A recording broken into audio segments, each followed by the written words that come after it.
Praise the lord అందరికీ. మనం ఈరోజు ఆదికాండంలోని నోవాహు గురించి తెలుసుకుందాము.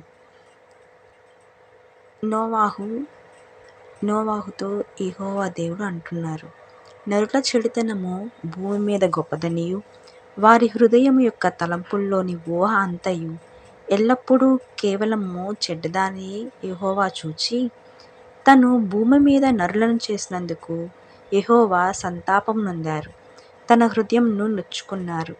అప్పుడు యెహోవా, నేను సృజించిన నరులతో కూడా జంతువులను, పురుగులను, ఆకాశ పక్షులను భూమి మీద నుండకుండా తీసివేసెదను. ఏలయనగా నేను వారిని సృష్టించినందుకు చాలా సంతాపం నొంది ఉన్నాను అని యెహోవా దేవుడు నోవాహుతో చెప్తారు. అయితే నోవాహు యెహోవా దృష్టియందు కృప పొందినవాడు. నోవాహు వంశావళి ఇదే. నోవాహు నీతిపరుడును, తన తరములో నిందారహితుడునై ఉన్నాడు. నోవాహు దేవునితో కూడా నడిచినవాడు. షేము, హాము, యాపేతను ముగ్గురు కుమారులను నోవాహు కనెను. భూలోకము దేవుని సన్నిధిని చెడిపోయి ఉండెను. భూలోకము బలాత్కారంతో నిండిపోయెను. దేవుడు ఈ లోకం చూచినప్పుడు అది చెడిపోయి ఉండెను. భూమి మీద సమస్త శరీరులు తమ మార్గమును చెరిపివేసుకొని ఉన్నారు. దేవుడు నోవాహుతో, సమస్త శరీరుల మూలముగా భూమి బలాత్కారంతో నిండి ఉంది, కాబట్టి నా సన్నిధిని వారి అంతము వచ్చి ఉన్నది. ఇదిగో, వారిని భూమితో కూడా నాశనం చేసేదను అని నోవాహుతో యెహోవా దేవుడు అంటున్నారు. చితిసారకపు మ్రానుతో నీ కొరకు ఓడను చేసుకో. అరలు పెట్టి ఆ ఓడను చేసి లోపటను వెలుపటను దానికి కీలు పూయవలెను అని యెహోవా దేవుడు నోవాహుకు చెప్తారు. నీవు దాని చేయవలసిన విధమిది.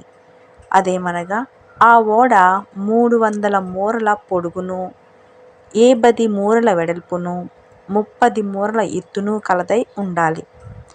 అంతేకాకుండా ఆ ఓడకు కిటికీ చేసి పైనుండి మూరెడు కిందికి దాని ముగించవలెను.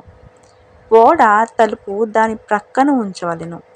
కింది అంతస్తు, రెండవ అంతస్తు, మూడో అంతస్తు గలదిగా దాన్ని చేయవలెను.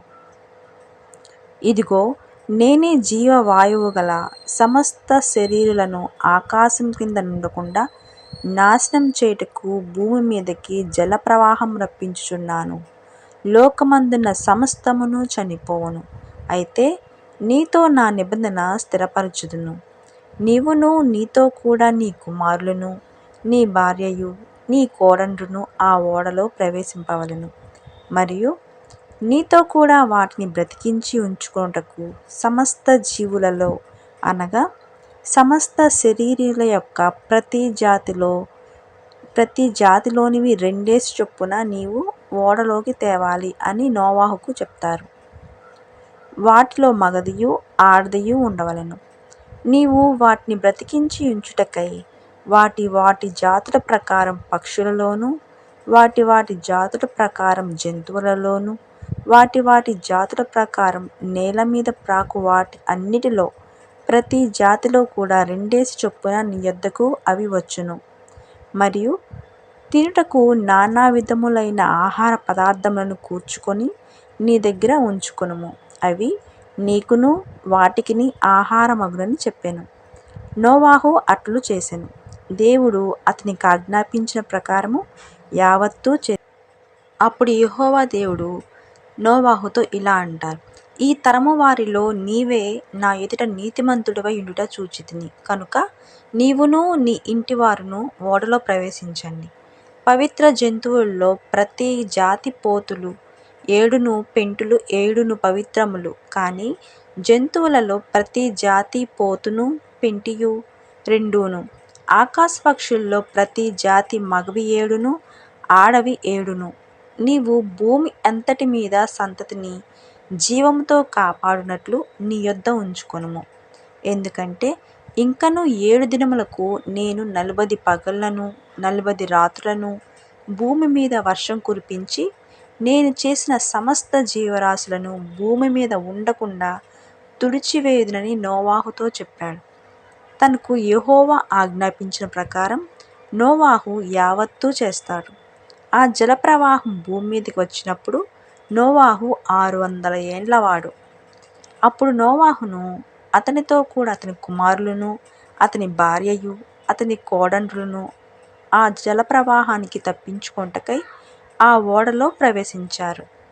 దేవుడు నోవాహుకు ఆజ్ఞాపించిన ప్రకారం పవిత్ర జంతువుల్లోనూ, అపవిత్ర జంతువుల్లోనూ, పక్షులలోనూ, నేలన ప్రాకు వాటన్నిటిలోనూ ఆడది, మగది జతలు జతలుగా ఓడలోనున్న నోవాహు నొద్దకు చేరాయి. 7 దినములైన తరువాత ఆ జలప్రవాహములు భూమి మీదికి వచ్చెను. నోవాహు వయస్సు యొక్క 600 సంవత్సరము 2వ నెల 17వ దినమున మహాగాధ జలముల ఊటలన్నీయు ఆ దినమందే విడబడెను. ఆకాశపు తూములు విప్పబడెను. 40 పగళ్లను 40 రాత్రులను ప్రచండ వర్షము భూమి మీద కురిసెను. ఆ దినమందే నోవాహును, నోవాహు కుమారులగు షేమును, హామును, యాపేతును, నోవాహు భార్యయు, వారితో కూడా వారి 3 కోడండ్రులు ఆ ఓడలో ప్రవేశించారు. వీరే కాదు, ఆయా జాతుల ప్రకారం ప్రతి మృగమును, ఆయా జాతుల ప్రకారం ప్రతి పశువును, ఆయా జాతుల ప్రకారం నేల మీద ప్రాకు ప్రతి పురుగును, ఆయా జాతుల ప్రకారం ప్రతి పక్షియు, నానా విధములైన రెక్కలు గల ప్రతి పిట్టయు ప్రవేశించాయి. జీవాత్మగల సమస్త శరీరాలలో రెండేసి ఓడలోనున్న నోవాహు వద్ద ప్రవేశించాయి. ప్రవేశించినవన్నీయు దేవుడు అతనికి ఆజ్ఞాపించిన ప్రకారము సమస్త శరీరులలో మగదియు ఆడదియు ప్రవేశించెను. అప్పుడు యెహోవా ఓడలో అతన్ని మూసివేసెను. ఆ జలప్రవాహము 40 దినములు భూమి మీద నుండగా జలములు విస్తరించి ఓడను తెలచేసినందుకు అది భూమి మీద నుండి పైకి లేచెను. జలములు భూమి మీద ప్రచండముగా ప్రబలి మిక్కిలి విస్తరించినప్పుడు ఓడ నీళ్ల మీద నడిచెను. ఆ ప్రచండ జలములు భూమి మీద అత్యధికముగా ప్రబలినందున ఆకాశమంతటి క్రిందనున్న గొప్ప పర్వతములన్నీయు మునిగిపోయెను. 15 మూరల ఎత్తున్న నీళ్లు ప్రచండముగా ప్రబలెను కనుక పర్వతములను మునిగిపోయాయి. అప్పుడు పక్షులేమి, పశువులేమి, మృగములేమి, భూమి మీద ప్రాకు పురుగులేమి, భూమి మీద సంచరించు సమస్త శరీరులేమి, సమస్త నరులేమి అన్నీ కూడా చనిపోయాయి. పొడి నేల మీదనున్న వాటినన్నిటిలో నాసికారంధ్రములలో జీవాత్మ సంబంధమైన ఊపిరి గలవన్నీయూ చనిపోయాయి. నరులతో కూడా పశువులను, పురుగులను, ఆకాశ పక్షులను, నేల మీదనున్న జీవరాశులన్నీయూ తుడిచివేయబడ్డాయి. అవి భూమి మీద నుండకుండా తుడిచివేయబడెను. నోవాహును అతనితో కూడా ఆ ఓడలో నున్నవన్నీయు మాత్రమే మిగిలిపోయెను. 120 దినముల వరకు నీళ్లు భూమి మీద ప్రచండముగా ప్రబలెను.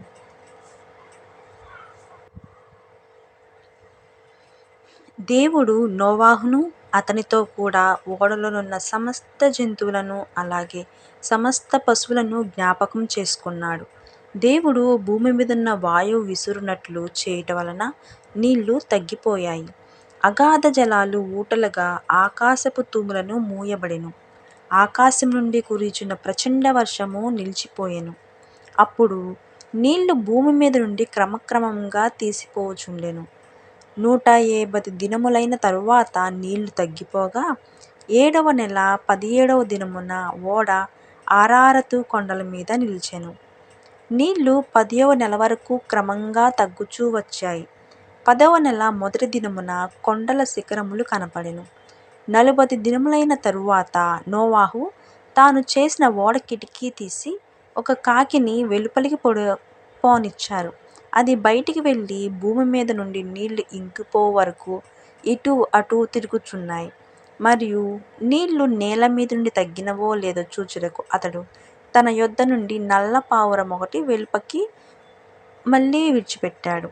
నీళ్లు భూమి అంతటి మీదనున్న తన అరకాలు నిలుపుటకు దానికి స్థలము దొరకలేదు కనుక ఓడలో ఉన్న అతని యొద్దకు తిరిగి వచ్చేశాయి. అప్పుడు అతడు చెయ్యి చాపి దాన్ని పట్టుకొని ఓడలోకి తీసుకున్నాడు. అతడు మరి 7 దినములు మరలా ఇంకో నల్ల పావురంను ఓడలో నుంచి వెలుపలికి పంపించాడు. సాయంకాలంన అది అతని యొద్దకు వచ్చినప్పుడు త్రుంచబడిన ఒలీవ చెట్టు ఆకు దాని నోట నుంచి తీసుకొచ్చింది. కనుక నీళ్లు భూమి మీద నుండి తగ్గిపోయాయని నోవాహు తెలుసుకున్నాడు. అతడింకా మరి 7 దినములు తాళి ఆ పావురంను వెలుపలికి విడిచెను. ఆ తరువాత అది అతని యొద్దకు తిరిగి రాలేదు. మరియు 601 సంవత్సరము మొదటి నెల తొలి దినమున నీళ్లు భూమి మీద నుండి ఇంకిపోయెను. నోవాహు ఓడకప్పు తీసి చూసినప్పుడు నేల ఆరియుండెను. 2వ నెల 27వ దినమున భూమి ఎండి ఉండెను. అప్పుడు దేవుడు, నీవును నీతో కూడా నీ భార్యయు నీ కుమారులు అలాగే నీ కోడన్రు ఓడలో నుండి బయటికి రండి. పక్షులు పశువులు భూమి మీద ప్రతి జాతి పురుగులు మొదలైన సమస్త శరీరులలో నీతో కూడానున్న ప్రతి జంతువును వెంటబెట్టుకుని వెలుపలికి రా. అవి భూమి మీద బహుగా విస్తరించి భూమి మీద ఫలించి అభివృద్ధి పొందవలని నోవాహుతో చెప్తాడు యెహోవా దేవుడు. కాబట్టి నోవాహును అతనితో కూడా అతని కుమారులను అతని భార్యయు అతని కోడన్రులను బయటికి వచ్చారు. ప్రతి జంతువును ప్రాకు ప్రతి పురుగును ప్రతి పిట్టయు భూమి మీద సంచరించువన్నీ కూడా వాటి వాటి జాతుల చొప్పున ఆ ఓడలో నుండి బయటికి వచ్చాయి. అప్పుడు నోవాహు యెహోవాకు బలిపీఠం కట్టి పవిత్ర పశువులన్నిటిలోనూ పవిత్ర పక్షులన్నిటిలోనూ కొన్ని తీసుకొని ఆ బలిపీఠం మీద దహన బలి అర్పించెను. అప్పుడు యెహోవా ఇంపైన సువాసన నాగ్రహించి, ఇక మీదట నరులను బట్టి భూమిని నేను మరలా శపించను. ఎందుకనగా నరుల హృదయాలోచన వారి బాల్యం నుండే చెడ్డది. నేనిప్పుడు చేసిన ప్రకారముగా ఇకను సమస్త జీవులను సంహరింపను అని యెహోవా దేవుడు నోవాహుతో చేసిన కార్యం ఫలించింది. ఇక్కడ నుంచి మళ్ళీ కొత్త జనరేషన్ అనేది స్టార్ట్ అయిందనమాట నోవాహు గారి యొక్క పిల్లల ద్వారా.